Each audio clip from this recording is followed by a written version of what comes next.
Bem-vindos ao podcast Caos Planejado, seu programa sobre cidades. Eu sou Anthony Lim e hoje converso com Mariana Gianotti sobre dados urbanos e desigualdades socioespaciais. De São Paulo, Mariana é professora da Poli USP, coordenadora da área de transferência de tecnologia e pesquisadora do Centro de Estudos da Metrópole, o CENTO. Fez graduação na USP, mestrado no INPE e doutorado na Poli. Leciona ciência de dados espaciais para as engenharias ambiental e civil. Pesquisa sobre desigualdades socioespaciais relacionadas ao transporte urbano. Também estão presentes durante a gravação apoiadores do Caos Planejado, que têm a oportunidade de fazer perguntas durante a nossa conversa. Quer participar do nosso grupo de WhatsApp e ficar por dentro do que acontece no urbanismo brasileiro? Acesse caosplanejado.com/apoie. Este episódio é oferecido pelo Grupo OSPA. Acesse www.ospa.com.br e saiba mais sobre o grupo que atua no desenvolvimento urbano e imobiliário de ponta a ponta, unindo arquitetura, urbanismo, tecnologia e mercado financeiro. Então, seja muito bem-vinda, Mariana. Obrigado por aceitar bater um papo com a gente. E para começar a nossa conversa, né, eu vejo que nas várias entrevistas que a gente fez por aqui, a gente percebe que principalmente no Brasil, vários caminhos levam as pessoas ao urbanismo, né? E eu estava vendo a tua trajetória, que começou com engenharia agronômica, né? Então, eu fiquei super curioso para entender como que foi essa trajetória, né? E como que foi parar nessa área de urbanismo e transportes. Bom, antes de mais nada, eu queria agradecer a oportunidade, Anthony, vocês fazem um trabalho muito bacana e agradecer a oportunidade de falar aqui com vocês. Bom, é legal que você puxou da minha trajetória, né? Eu acho que a engenharia tem uma característica muito interessante, que ela é muito ampla. Então, a gente acaba tendo uma base de cálculo, uma base geral de engenharia, que é comum às engenharias, mas, obviamente, eu tinha um foco mais específico relacionado ao rural e não ao urbano. Mas eu me apaixonei pela área de sensoramento remoto, análise espacial, e daí, né, que começou, digamos assim, a minha migração para as áreas de urbano. Então, quando saí para o mercado de trabalho, eu fui para uma grande empresa, percebi que não era aquilo que eu queria, e resolvi voltar para a academia e fui para o Instituto Nacional de Pesquisas Espaciais, que era a referência nacional, né, na parte de sensoramento remoto, de processamento, que era o que eu tinha me apaixonado. E foi uma super tacada. Meu mestrado foi fundamental para tudo que veio depois, né? Foi estruturante, não foi fácil, porque o INPE é puxado, mas foi maravilhoso, no sentido que abriu portas, né, para que eu chegasse onde eu estou hoje. E aí, depois do mestrado, eu até pretendia fazer um doutorado fora, mas eu tive um evento familiar que acabou que eu decidi ficar aqui, que meu pai faleceu de infarto, foi uma coisa rápida, eu decidi ficar para dar um apoio para minha mãe. E aí, o doutorado que eu ia fazer fora, acabei escolhendo o melhor lugar que tinha próximo à minha mãe, e São Paulo, que era a Poli. Né? Na Poli, a gente teve o professor Marcos Rodrigues, que foi uma das pessoas pioneiras a trabalhar com geoprocessamento no Brasil, inclusive o nome, o termo geoprocessamento, né? Vem muito dessa... Ele trouxe essa experiência da Inglaterra e fundou, teve um primeiro simpósio de geoprocessamento. Então, o laboratório que hoje eu coordeno, ele também tem uma história nessa área de análise espacial, de processamento, sensoramento remoto, e que agora está se tornando a ciência de dados geoespaciais. E aí, no momento que eu vim fazer, né, o doutorado na Poli, e a gente está dentro do Departamento de Engenharia de Transportes, o caminho já estava dado. E eu me apaixonei também pela área de transportes no sentido de... Porque a gente tem muitos dados espacializados na área de transporte. E combinavam com uma coisa que eu tinha muito forte em mim, que é a parte de analisar desigualdades socioespaciais, e era algo que me movia muito. Aí eu achei meu nicho e dali para frente as coisas... Né? Você se empenha, está fazendo o que gosta, vai caminhando, vai avançando. Quando eu vi, eu me tinha virado professora, mas aqui eu dou aula, na verdade, tanto para engenharia civil como para engenharia ambiental, né? Então, eu dou aula para esses dois cursos, eu até dava aula também para engenharia de Minas, mas mais recentemente eu estou dando para civil e para ambiental. Foi assim que eu cheguei muito no legal, urbano. muito interessante. Tu falou um gancho interessante aí, né, dos laboratórios, centros de pesquisa. Então, a gente, aqui no Caos Planejado, segue bastante as notas técnicas publicadas pelo Centro de Estudos da Metrópole, e eu conheço alguma coisa ali do LabGel, enfim, pelo relacionamento ali com o Renato Arbex, enfim, outros nomes aí dessa área. Fala um pouco sobre o que cada um desses centros faz, né? Qual que é teu papel neles?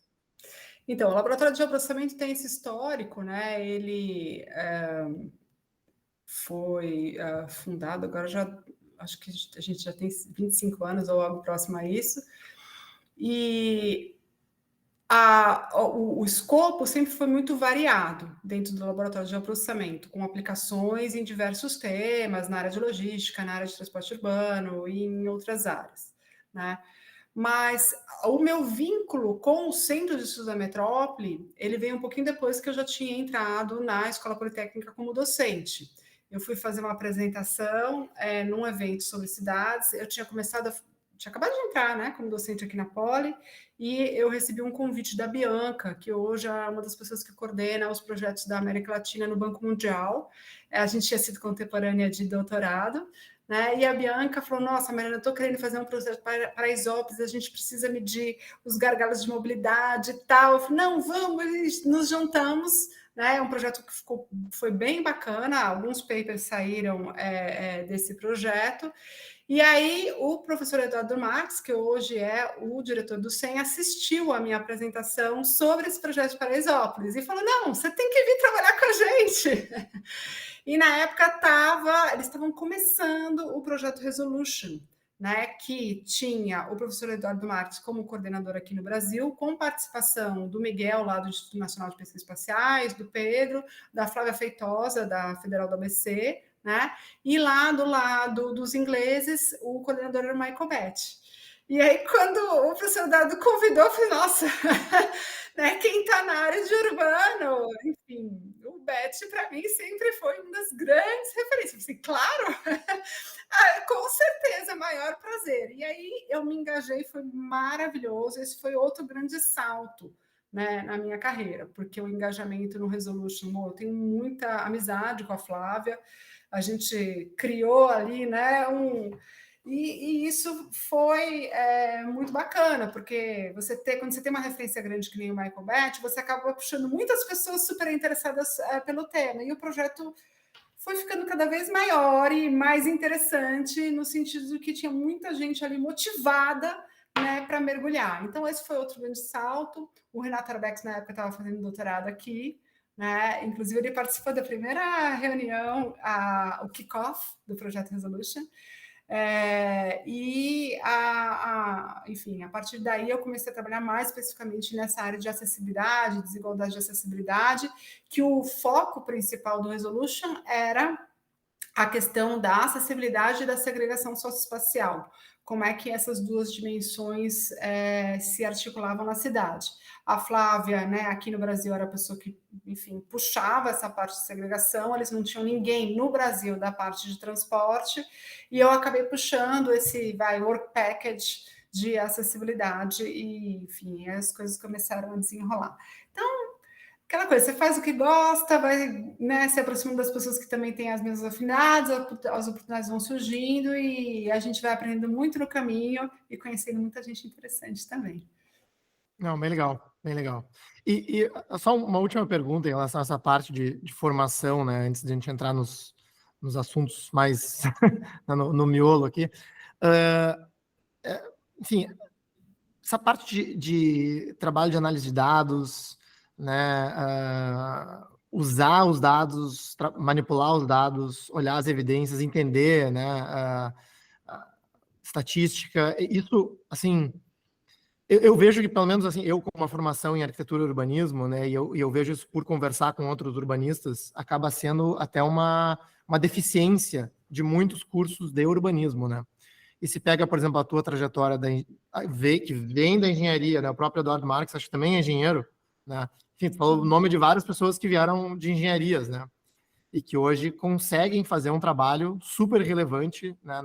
Principalmente nessa parte de análise de dados. Por causa disso, como que tem sido né, tu falou por exemplo, hoje, né, que você dá aula na engenharia e não no urbanismo, né? Na arquitetura e urbanismo. Como que é a interface entre essas disciplinas, né? Qual que é porque eu vi que tu já fez alguns papers com o Carlos Leite, né, que é arquiteto urbanista. Então, assim, isso está avançando para dentro do urbanismo, o urbanismo está avançando para dentro dessa área de dados. Fala um pouco sobre isso. Eu acho que tem um caminho natural, né? Eu acho que primeiro a gente mudou de paradigma recentemente com um grande volume de dados disponíveis para a gente poder olhar o urbano, tá? Então, independentemente da rota pessoal de cada um, né? Eu, Edu, viemos da engenharia e tal, e portanto a gente tem um apreço com mexer com dados e cálculos e etc. É um caminho um pouco inevitável, né, para o urbanismo incorporar essa parte de ciência de dados, em especial de ciência de dados geoespaciais, porque ela está justamente nos produzindo muitas evidências desses sistemas complexos que são as cidades, né? E, assim, uma coisa bem bacana que tem sido para mim enquanto docente é que a gente tem aqui na Poli o programa Polifal, né? E o FAO Poli. Então, o que acontece? Os alunos da Engenharia Civil da Poli podem fazer disciplinas lá na FAO, tem um processo seletivo e vice-versa. Alguns alunos da FAO podem vir fazer o curso aqui na Poli. E é uma delícia, porque quando os alunos da FAO chegam aqui, falam, nossa, como é que a gente não tem essa disciplina lá na FAO? E não sei o que lá. Eu falo assim, peçam que a gente dá um jeito de abrir turma para lá. Até porque na disciplina básica, né, que é a disciplina de geomática 1, que é a disciplina de topografia, é a gente que dá para arquitetura, né? Então seria totalmente possível, mas eu acho que as faculdades de arquitetura e urbanismo têm que criar essa cadeira relacionada à ciência de dados. É inevitável, né? E essa geração mais nova, que está agora, né, estudando, vai se formar, etc., eles gostam. É a geração digital, né? Então tá na veia. Então, eu acho, né, que a ciência de dados ela é interessante porque ela tem espaço para aquela pessoa que gosta de scripts, códigos e cálculos, mas ele também tem espaço para quem tem uma percepção visual dessa parte da visualização. Por que eu estou dizendo isso? Porque na paradigma do Big Data, um dos eixos importantes é a visualização, porque o volume é tão grande que a gente quer enxergar padrões super heterogêneos, né?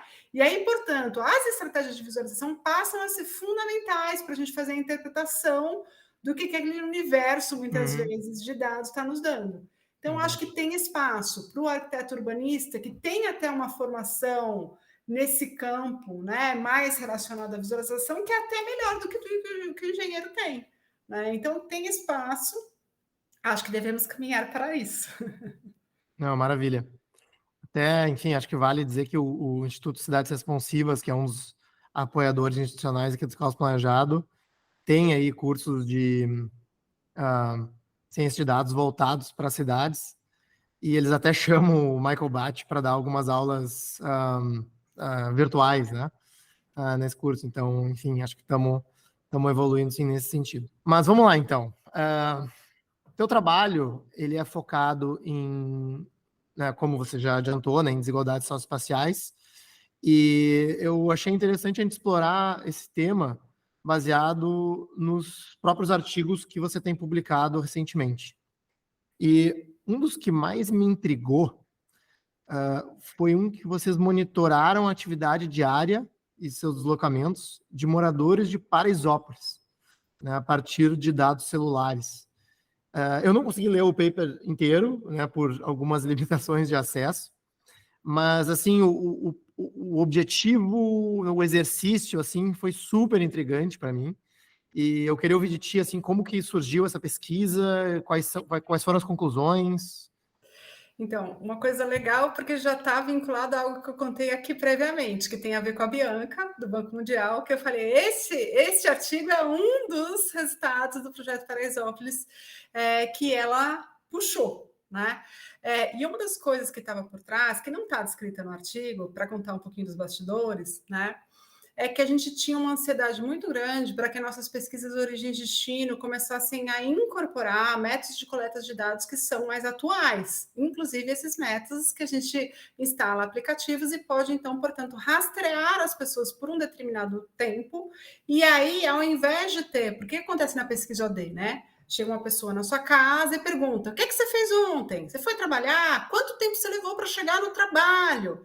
E a pessoa responde. Só que veja, ela está falando qual é a percepção dela de quanto tempo que ela levou para chegar no trabalho. E muitas vezes ela pode até esquecer que ela parou no meio do caminho para comprar uma fruta e depois ela passou e pegou uma criança que estava na casa da avó e voltou para casa. Né? Então, quando a gente está falando de uma entrevista nesse molde, ela é importante porque ela vai permitir você trazer dados socioeconômicos e outros perfis que os dados quantitativos, por exemplo, de rastreamento não vão nos dar, né?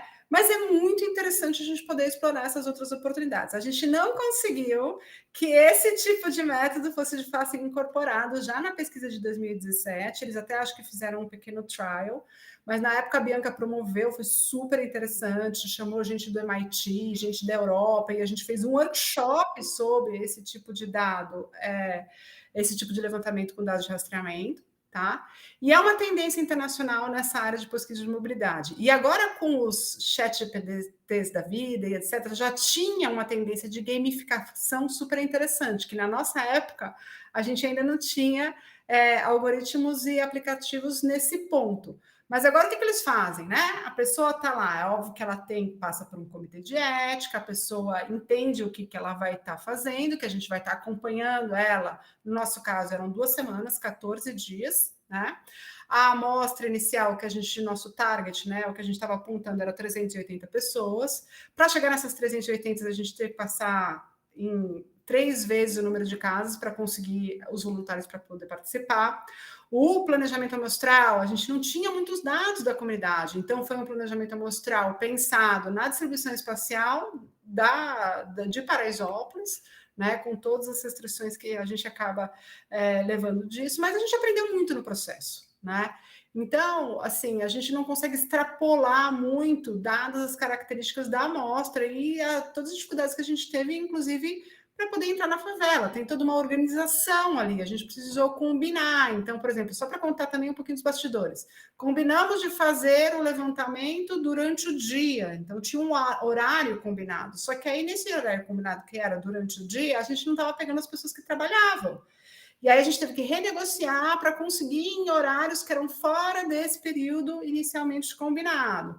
Então, foi toda uma super articulação que o banco deu um super apoio para a gente fazer, né? Foi fundamental.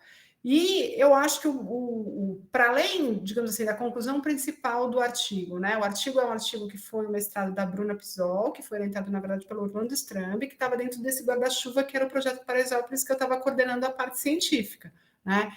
Mas o que a Bruna e o Orlando, né, em especial, estavam perseguindo e ficou claro é essa heterogeneidade dos padrões espaço-temporais de locomoção na cidade. Por que isso é super importante para o planejamento de transporte?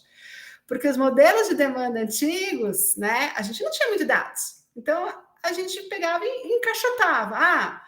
Motivo trabalho, motivo educação, motivo lazer, motivo compras, e aí a gente meio ficava enquadrando, né? Que até tem a ver, o Bate fala muito nas falas mais recentes relacionadas aos últimos livros, né? O Inventing Future Cities e etc. Ele fala muito que a gente tinha essa visão meio top-down das cidades, né? Que a gente achava que era um sistema com subsistemas.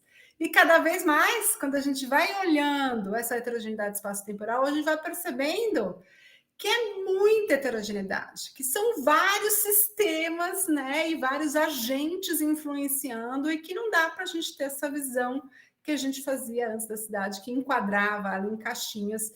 Então, lá esse paper tem essa característica aí, que ele cutuca, né, que a gente deve partir para tipos de levantamentos diferentes dos tradicionais, em que a gente consiga captar melhor essa heterogeneidade. E pensando pós-Covid, isso passa a ter uma importância maior ainda, né? Porque se já era fragmentado e a gente não enxergava, no pós-Covid, então, o que é casa, o que era só local de casa virou local de trabalho, e aí tem todo um mix, né, que antes não existia. Então, enfim, não sei se eu consegui dar um geral, mas Não, eu bem acho legal. que tentei puxar as pontas mais importantes. Bem legal, bem legal. Só uma curiosidade, assim, porque eu já tive em Paraisópolis, a gente gravou um episódio lá, inclusive, é, e é um bairro enorme, né? Até brincam que é uma cidade dentro da cidade. Vocês conseguiram identificar nesses padrões, assim, digamos assim, o quanto dos deslocamentos são dentro da própria Paraisópolis, assim, de quanto o ecossistema, digamos assim, gira em torno de si próprio? Eu não vou conseguir te dizer o número agora, Sim, porque eu não sim, estudei direitinho e não sabia exatamente não que tem projeto problema. você ia falar, então eu não preparei uma colinha aqui, mas eu posso te dizer que é muito maior do que a gente esperava. Então, a gente não tinha uma expectativa de que a mobilidade interna ia ser tão grande quanto a gente captou. Então, uma parte muito maior do que a gente tinha expectativa de circulação era, de fato, interna a Paraisópolis, tá? Mas eu vou ficar te devendo. Inclusive, eu mando os artigos para você e tudo mais, depois para você ter os números em Não, detalhes, tranquilo. se você quiser postar aí, em complementariedade aqui à entrevista. Não, maravilha, acho que já é suficiente, assim, porque era uma, sei lá, uma hipótese que eu acho que seria, que eu imaginei que pudesse acontecer nesse tipo de estudo. É, bom, né, dentro desse mesmo universo, né, de uso de dados, né, tem um outro paper que vocês analisaram padrões de deslocamento da população de baixa renda de São Paulo, né, da cidade como um todo. Como é que foi, assim, teve, os dois estudos têm alguma relação entre si, e quais foram, né, os principais achados desse outro paper? Tem dois outros que a gente olha os deslocamentos. Um que a gente olha com dados de telefonia celular e outro que a gente olha com dados de bilhetagem. O de bilhetagem é aquele big issues, Big Data for Big Issues, né? E o outro é um da Habitat International, que a gente usa os dados de uma telecom. Então, todos eles estavam amarrados, eles surgiram na mesma época. Eu sempre vivo brincando que, assim, não, quando a gente quer fazer pesquisa para o bem, o universo conspira. Porque quando a Bianca veio com a proposta do projeto Paraisópolis, né? A ideia era em Paraisópolis. Só que, concomitantemente, o André, né? Ele estava trabalhando numa telecom e ele veio, professor, eu acho que a gente consegue fazer uma parceria com esses dados de telecom. Eu falei, ótimo, então vamos juntar e vamos incluir Paraisópolis. Só que aí, uma das hipóteses que eu ainda tenho, uma coisa que a gente persegue, né? É o quanto você tem um trade-off na escolha, né? Muito bem posicionado em termos das favelas em São Paulo. Vamos pegar também outras que estão em outras regiões de São Paulo. Então, a gente pegou São Francisco Global, pegou Parque Taipas, pegou Cantinho do Céu. Então, a ideia era pegar uma na Zona Leste, uma na Zona Norte, uma na Zona Sul, né? E aí fazer uma comparação. Então, a gente tinha esses dados de telefonia, que são dados super ricos, que hoje em dia é muito difícil conseguir. Eu falo, o André caiu do céu e as vontades, né, coincidiram. E ele fez um trabalho super bacana, né? Óbvio que a gente fez todo um tratamento de anonimização, e a gente fez a anonimização em duas dimensões, tanto a anonimização dos usuários, né?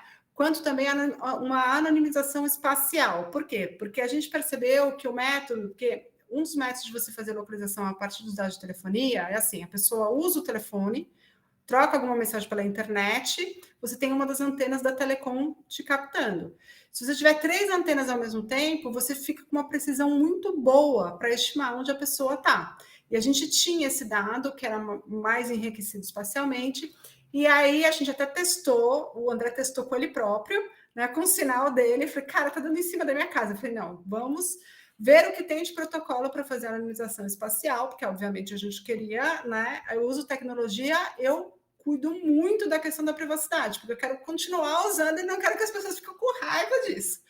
E aí fez uma anonimização espacial, e aí a gente tinha, então, esses dados de telecom, né, para poder olhar os fluxos dessas pessoas moradoras de favela. Paralelamente, né, aos moradores das comunidades, a gente também pegou pessoas de média ou média alta renda em algum lugar próximo, porque a ideia era comparar a desigualdade. Qual é o padrão de mobilidade do cara de mais baixa renda, o padrão de mobilidade do cara de mais média alta renda.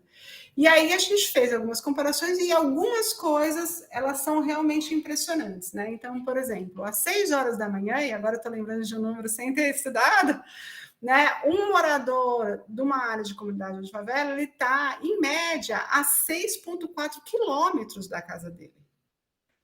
E aí, no outro estudo que eu comentei, que é o estudo que a gente usou os dados de bilhetagem, a gente viu que esse cara, que às 6 horas da manhã já está a 6 quilômetros da casa dele, ele sai geralmente às 4 horas da manhã de casa, quando o sistema de transporte público está começando, para ele conseguir chegar, né, no centro da cidade no horário.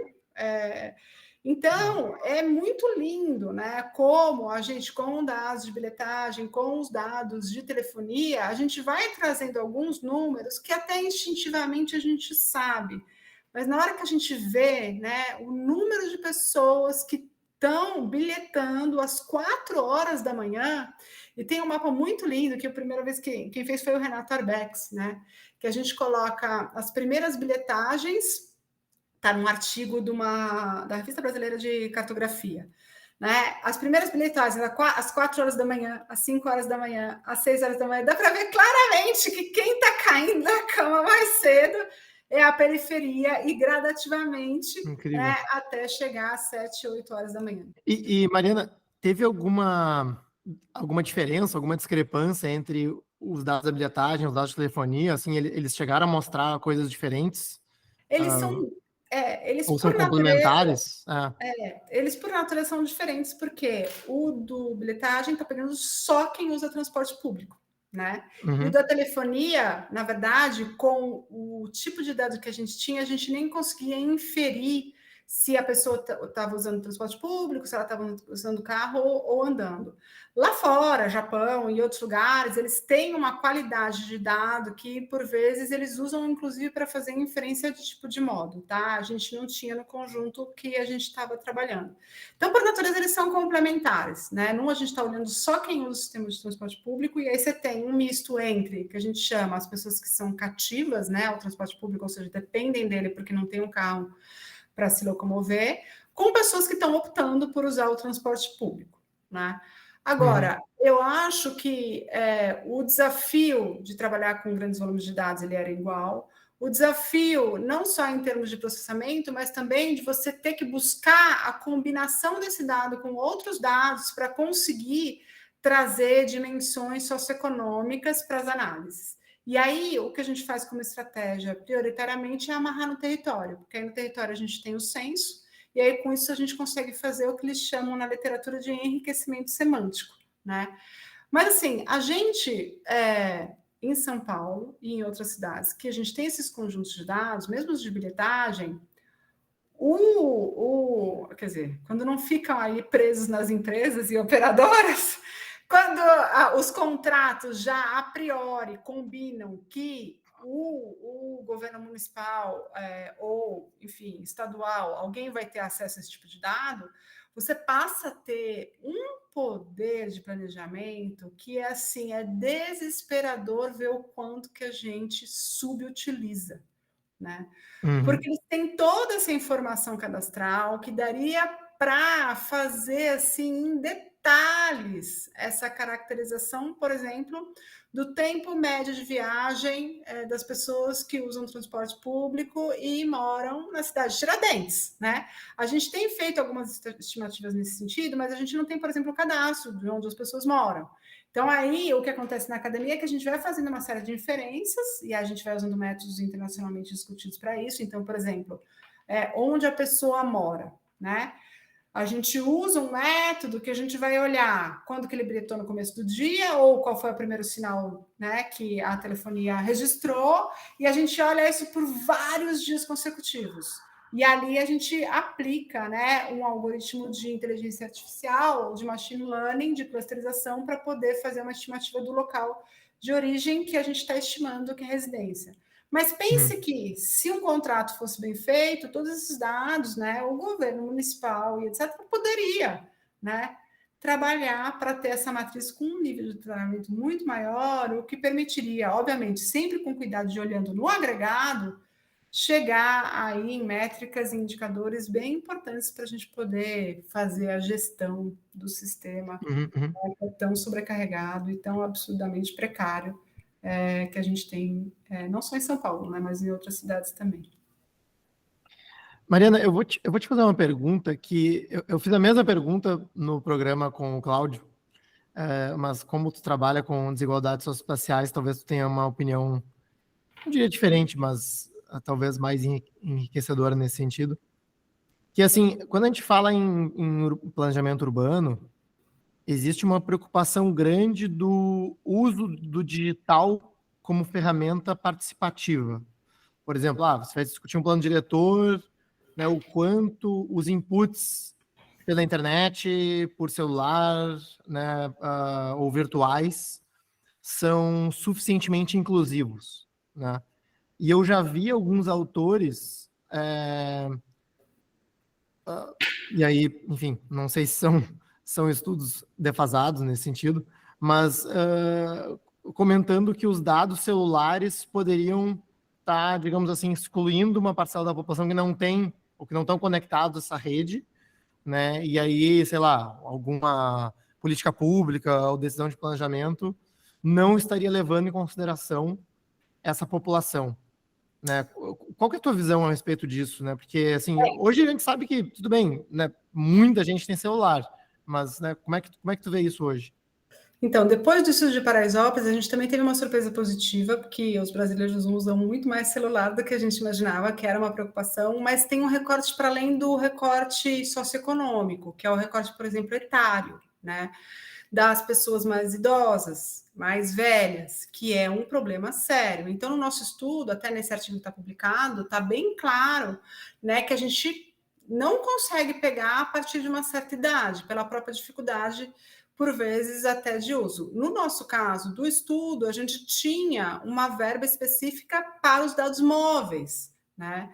Então, a gente tentou garantir que naqueles 14 dias as pessoas teriam acesso para a gente conseguir ter dados mais confiáveis com relação a esse rastreamento. Mas, assim, se não tiver dados móveis, como é que você vai estar captando essa pessoa? Você não vai estar conseguindo pegar. Então, sim, é uma preocupação importante, né? Mas eu queria separar o levantamento, que é o levantamento que a gente está rastreando, digamos assim, as pessoas, e que, portanto, é um dado quantitativo muito simples, no sentido que ele não tem muitas camadas de dados socioeconômicos, da questão da participação que você comentou, que tem um outro lado, né, que foi muito discutido agora com relação ao plano diretor estratégico do município de São Paulo, que veio aí a revisão no meio da pandemia, né, e que aí eu acho mais complicado ainda, tá? Então, eu acho assim, a gente não pode jogar o digital fora, a gente tem que aproveitar e usar o melhor que a gente tiver, até porque nessa coisa de rastreamento pode ser que a gente consiga pegar bastante gente, né, mesmo tendo uma preocupação de que isso não vai ser o universo, e, portanto, por isso que as pesquisas de origem de destino são importantes, porque elas vão nos ajudar, mas a gente pode montar uma estratégia, né? Vamos olhar os dados de bilhetagem, que dá todo mundo que usa o transporte público, então não estou dependendo de quem tem ou não tem telefone. Vamos olhar os dados de telefonia, vamos pensar num planejamento amostral em cima desses, e aí vamos fazer um estudo em profundidade, onde você tem entrevista e coloque o aplicativo no celular, garantido que vai ter dado móvel para você realmente acompanhar a pessoa se movimentando. Aí você junta tudo que tem de bom em todos eles.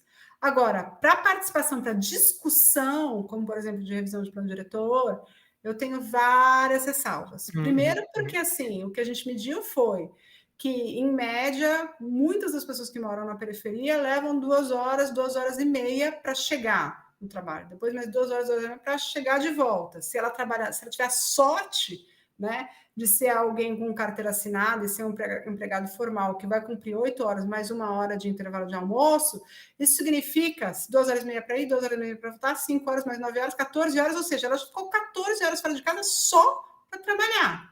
E aí você vai esperar que ela vai entrar, né, num conselho participativo para não vai funcionar, né? Assim, quer dizer, eu não sei o quanto, é óbvio que precisa medir. Tem gente que trabalha especificamente sobre isso, o Adrian lá do SEM trabalha bem focado nessa questão da participação, e ele tem algumas coisas específicas sobre esses mini conselhos e conselhos participativos, etc. Mas eu tenho uma preocupação bem grande, né? Até porque a interação, né? Eu fui para o campo em Paraisópolis. Quando a gente faz os paralelos, eu vou. Tem a pessoa que não tem tanto acesso, né, por não ter dados móveis, mesmo que tenha o celular, não tem dados móveis, ou o nível educacional, tem há poucos anos de estudo, etc., a capacidade dela de interagir, conseguir colocar ali o que ela realmente pensa, às vezes é muito limitada. Então, eu tenho sim a preocupação. Não, bem legal esse teu relato e super complementar aí para nossa discussão. Vamos lá, outro artigo, talvez até mais recente, que você e outros autores, né, como de praxe, analisou a acessibilidade a oportunidades dos beneficiários do Minha Casa Minha Vida, usando aqueles dados do IPEA, do projeto de acessibilidade a oportunidades, que é super, super legal. Até vou colocar o link depois no episódio, porque tem uns mapinhas, assim, com um mapa de calor, né, de quais são as áreas, digamos assim, o tempo de acesso a oportunidades em cada grande capital. E pelo que eu li do texto, né, vocês encontraram ali que os conjuntos habitacionais do Minha Casa Minha Vida melhoraram marginalmente as condições de habitabilidade, de acessibilidade da população da mesma faixa de renda, né? E eu queria te ouvir a respeito disso, e comentando um pouco, né, porque eu acho que a gente fala sobre transporte, sobre moradia, né, comentando um pouco sobre essa questão de que, na verdade, são duas faces da mesma moeda, né, a moradia e o transporte. Então, fala um pouco sobre esse artigo, né, e como que essas coisas estão relacionadas. Então, assim, falando sobre são duas coisas duas dimensões do mesmo problema. Eu diria que nós temos três, na verdade, né? Nós temos a dimensão que é o próprio sistema de transporte, a gente tem a dimensão que é onde as pessoas moram, e a gente tem uma terceira que é onde estão os trabalhos, né? As oportunidades de trabalho. Então, a gente tem a distribuição das atividades, a distribuição das residências e um sistema de transporte tentando fazer essas coisas se conectarem. Esse trabalho do Minha Casa Minha Vida, né, existe uma crítica muito forte ao programa do Minha Casa Minha Vida, que é com relação à periferização dos empreendimentos. Isso está muito relacionado ao mecanismo, à forma como foi organizada a implementação do Minha Casa Minha Vida, mas a gente não pode esquecer que foi o primeiro grande programa habitacional que existiu no Brasil. Então, assim, já tem todo o mérito, né, de que ele abriu algo super importante, um programa habitacional a nível nacional, num país que tem um tamanho continental, né? Mas na questão da implementação tem essa crítica, porque uma parte ficava na mão dos incorporadores que iam escolher os terrenos mais baratos, que eram, portanto, os terrenos mais periferizados, e aí, enfim, toda essa angústia que você continuava reforçando a falta de acesso justamente para as pessoas que mais precisam aí romper essas barreiras de desigualdade.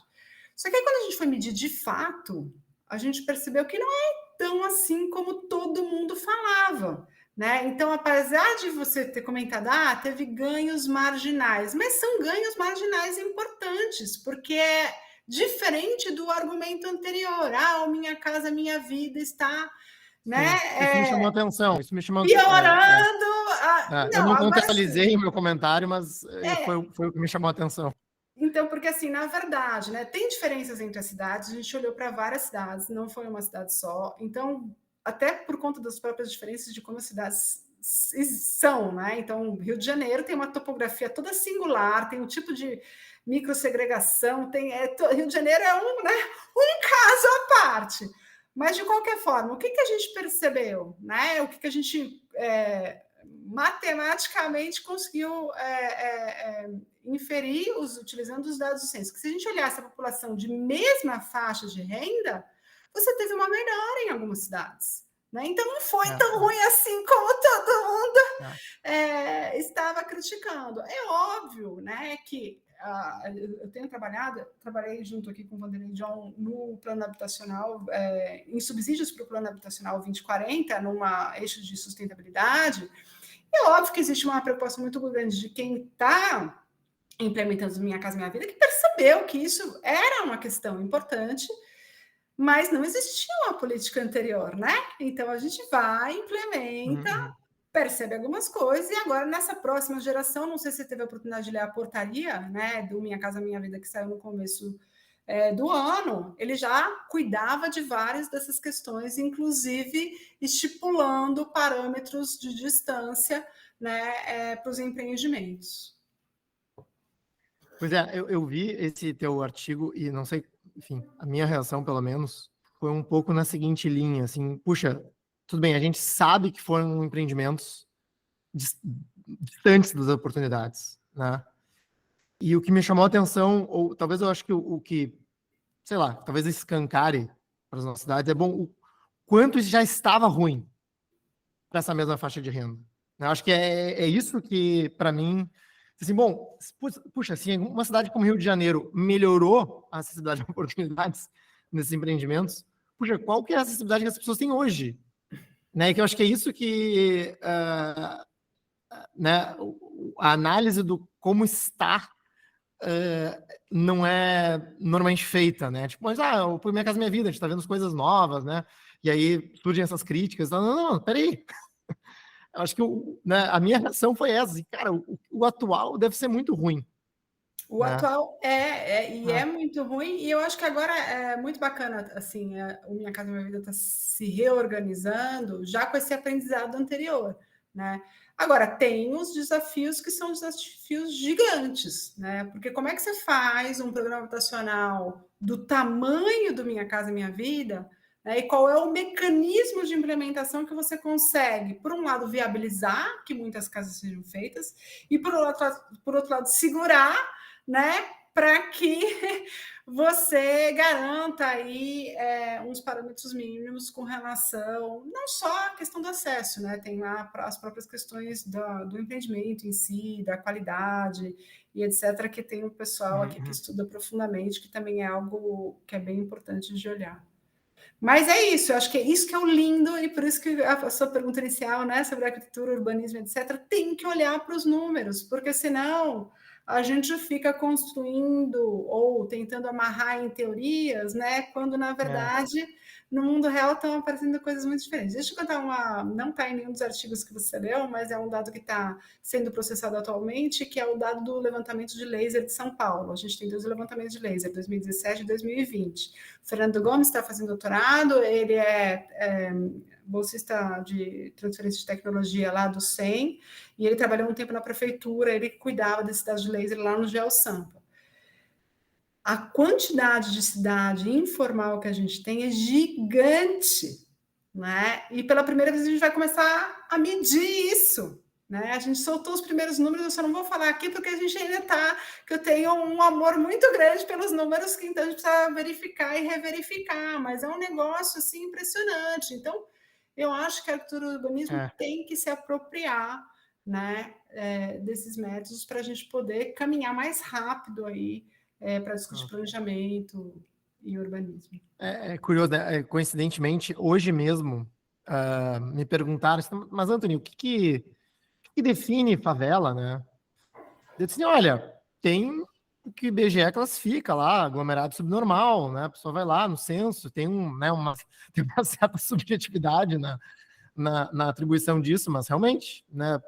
Se você tem, se você cruza isso com enfim, nessas técnicas de vocês, você vai conseguir talvez um número diferente, né, do que é reportado hoje. Pelo menos em relação ao percentual da malha urbana, né? E a gente está, inclusive, uma das reuniões que a gente fez, que agora começaram a sair os dados, foi com o pessoal do IBGE de São Paulo, né? O Fernando fez uma reunião na terça-feira, justamente para discutir como é que a gente pode utilizar os dados de laser para ajudar eles nessa delimitação dos aglomerados subnormais, que já melhorou muito do censo de 2010, porque eles fizeram um contrato com uma empresa de sensoramento remoto, eles já estão com imagens de muito melhor resolução espacial do que tinha lá em 2010. Então, eles também estão, aos pouquinhos, né, se atualizando tecnologicamente para conseguir dar esse salto. Mas, enfim, eu acho que já melhorou muito. Assim, você pega 2010 e esse último levantamento que eles soltaram os polígonos, acho que foi em 2020, para o censo de 2022, nossa, tem uma diferença, assim, se você olha, né, abre lá no mapa e dá uma olhada, você fala, nossa, olha isso, porque eles já tiveram acesso a tecnologias diferentes, né, e, enfim, conseguiram melhorar bastante. Mas tem muita coisa que a gente ainda tem dificuldade de medir, e aos pouquinhos a tecnologia vai ajudando, né, assim espero. Sim, sim. Não, muito legal, tem muita possibilidade, né? É, a última pergunta, o último tema, né, que eu queria cobrir contigo é sobre um vídeo seu que você explica uma nota técnica do Centro de Estudos das Metrópoles, que é intitulado Priorizar o Transporte Ativo por Bicicletas. E eu achei muito interessante esse vídeo, né, que você realmente mostra ali que onde não tem infraestrutura cicloviária é justamente, né, em áreas mais periféricas, de classes mais baixas, que é, infelizmente, enfim, a realidade das nossas cidades em relação a várias outras coisas, né? E, e eu, enfim, eu sou ciclista esportivo, né? Eu pedalo de madrugada, normalmente. E o que me chama a atenção, né, é que às, sei lá, 5 da manhã, normalmente quem está na rua é quem está pedalando por esporte e ciclistas em casos talvez parecidos com esse que você falou, que saem de casa às 4, que estão pedalando, sei lá de onde, para algum emprego, alguma coisa, né, numa região mais central da cidade. E querendo ou não, né, acho que uma parte importante do número de ciclistas no Brasil tem essa característica, né, que às vezes não é documentada, assim. Então, enfim, eu queria ouvir de ti um pouco mais sobre esse estudo e qual que é a tua percepção, né, do uso da bicicleta, inclusive nesses casos. Muito legal essa sua pergunta, né? Bom, primeiro eu preciso citar o Flávio do Ciclocidade, que tá terminando o mestrado em breve aqui, que foi uma das pessoas aí que puxou a nota técnica relacionada à parte da bicicleta. A gente teve uma outra que foi o transporte ativo a pé, né? Mas eu vou também fazer um comentário, né, que está relacionado com o doutorado da Tainá Bittencourt, que está terminando o doutorado em breve, também tem artigos maravilhosos, um deles que você não citou aí, que eu achei que você ia falar, que é o de São Paulo, Nova York e Londres, se você quiser depois eu posso comentar rapidinho.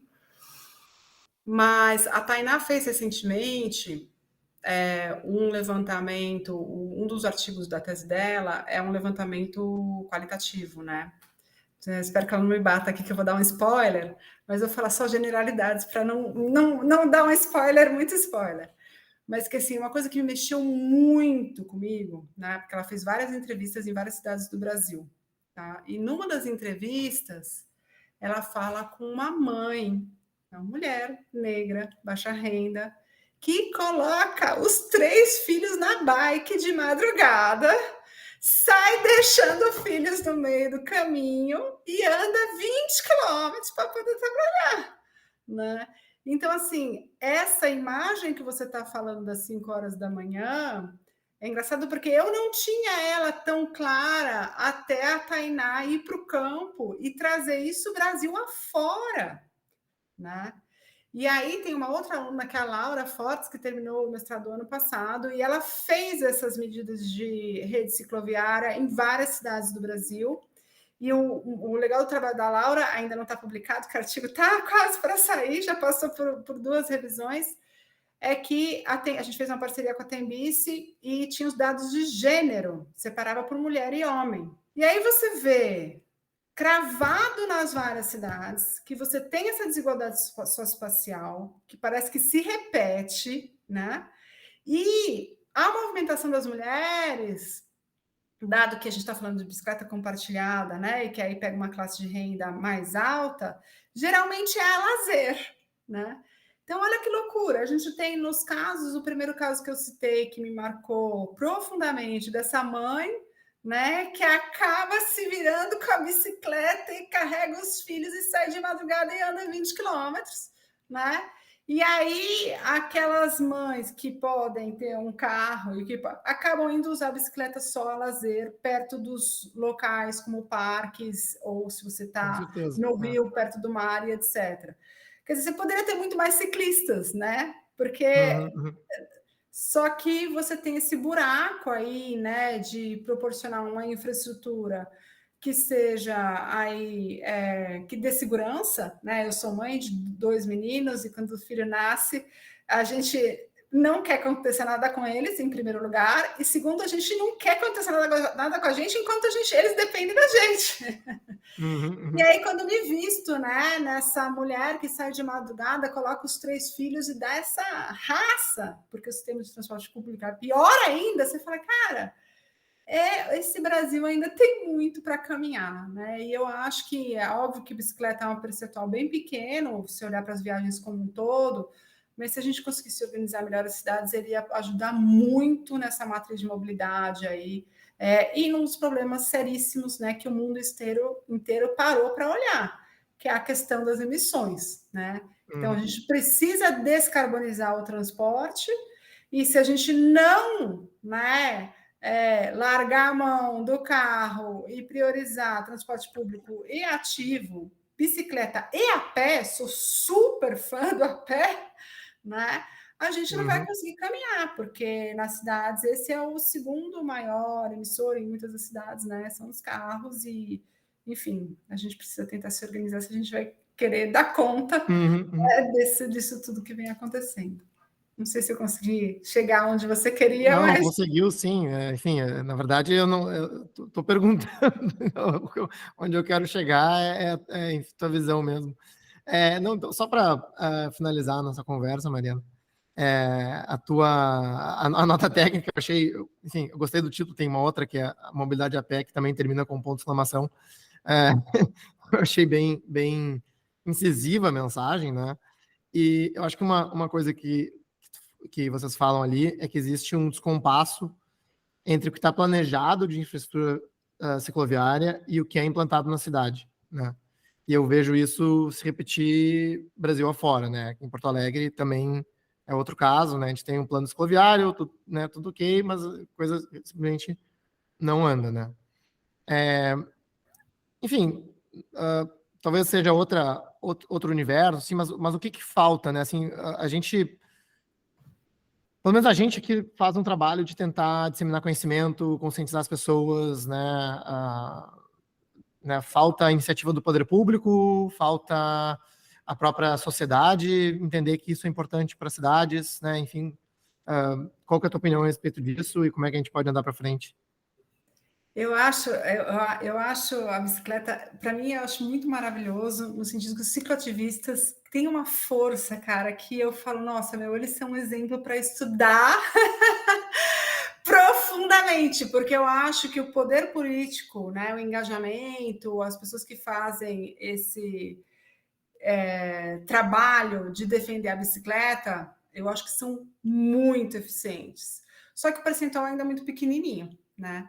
E aí, obviamente, tem um problema cultural que é muito sério, né? Que a gente associa na nossa sociedade, né, o carro, né, a uma no status social, a uma questão de conforto, tem a coisa do gênero, né? A mulher não anda de bicicleta, não soa, não pode ficar com o cabelo desarrumado, tem que estar de chapinha, né? E tem esse imaginário, né, que se constrói sobre o que é, né, o carro e o que é a bicicleta. Então, acho que esse é um problema cultural importante e que tem que ser aos poucos, né? Mas eu não acho que é alguma coisa fácil. E, obviamente, faz muita diferença quando você tem alguém no poder público que se importa com isso.